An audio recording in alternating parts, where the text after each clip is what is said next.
And before I go, shout out to the Classic Metal Show. I did an interview on there yesterday. Dudes are intelligent, awesome, prepared, funny.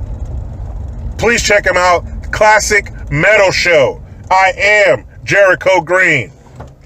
Man, I'm out.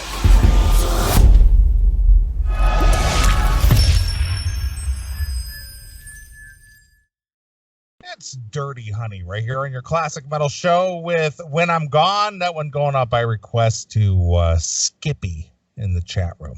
There you go. Another testament to how great Led Zeppelin is. Yeah. Dude, Dirty Honey is fucking great, dude. Well, dude, just think about this. Mm-hmm. Think about all the bands throughout the history of hard rock and metal. Yeah. That have tipped their hats to Led Zeppelin. I mean, Led Zeppelin existed for roughly 10 years. Mm-hmm. Sure. And everybody, I won't say everybody, but many bands since then have basically patterned their music stylings after something Led Zeppelin did. Oh, sure. And it's just like, for a band of four guys, Jimmy Page, obviously, mastermind behind the band. Right. And the charisma of Robert Plant, and of course the rhythm section of John Paul Jones and John Bonham. Right. It's like they invented everything.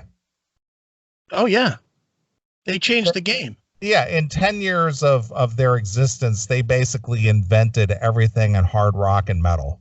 Mm-hmm. And anybody and everybody who came after them, they just more or less glommed onto it and built out of that. Yeah. No, Zepp's amazing, dude. So, I love it when people say, oh, they weren't very good. They're sloppy. Really? Yeah.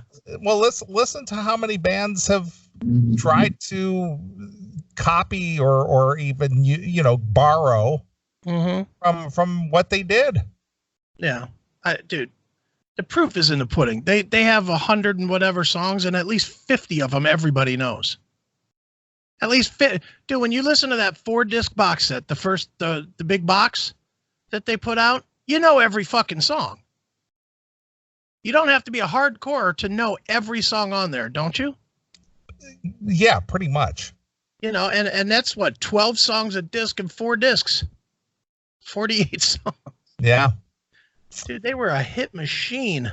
Yeah. So that, so that Dirty Honey, that song I just played there, When I'm Gone. Yeah. Couldn't have been more Zeppelin-esque than anything. But you know what? If that's what rock is going to turn into, okay with me. Yeah. I mean, look at Greta Van Fleet having such great success, and all you can think of is, Zeppelin clone. Yeah. I'm the same way with them. There's a lot of people that hate them because they sound like Zepp, or they don't like the singer. They think the singer's not as good, but I'll take them all day long too. Rival Sons is another one. Rival Sons is a great band. Well, even going back to the 80s, Whitesnake. Yeah. Or obviously Kingdom Come. Absolutely. Everybody borrowing from the Zeppelin sound. Of course. Yeah, and it's all so good. I mean, it's all of it is like, right now I'm really hot for Dirty Honey, and I really like that band. But let's face it, you take those 5 songs on the EP, there's not a damn one of them that's as good as anything on anything but Coda.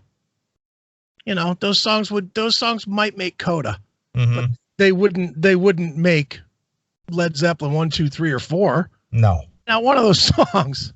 Not a single one of them. That's the legend of Led Zeppelin. They were in such a fucking headspace. Those drugs that they were doing, the combination between the 4 brains and the 4 sets of drugs and alcohol they were doing was magical. Absolutely magical. And it's why none of them have had any major success after. They just weren't able to do it without each other. Well, it was definitely a capture lightning in a jar moment. Yeah. I mean, Robert has had a pretty good career after Zeppelin, but even that, I mean, if you ask people to name their top 5 Robert Plant songs, they're all 5 are going to come from the Zepp catalog.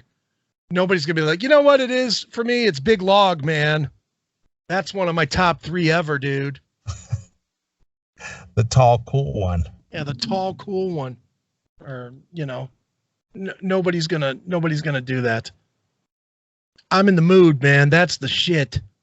And I like those albums. I do too. I have all of them. I have all of them as well. And even the weird ones that he's done recently, Raising Sand and shit like that, I still kind of like that stuff. Mm-hmm. It's not bad. I mean, Robert's a talent all by himself, but without those other guys, he's a different talent. None of those other bands were any good at all. The Jimmy's solo career was shit. Outrider had a couple of good songs on it, but it's not really very good. Yeah. The Crooked Vultures from John Jones, that's not very good. I know you like The Firm. I do like The Firm. That I do like.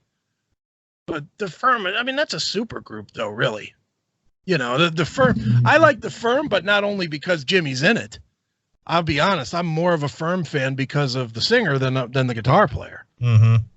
Paul Rodgers makes The Firm. Yeah, Paul Rodgers, as a vocalist, he is just amazing. Look at Metal Mike in the chat room. The Firm sucked. You fucking suck, Metal Mike.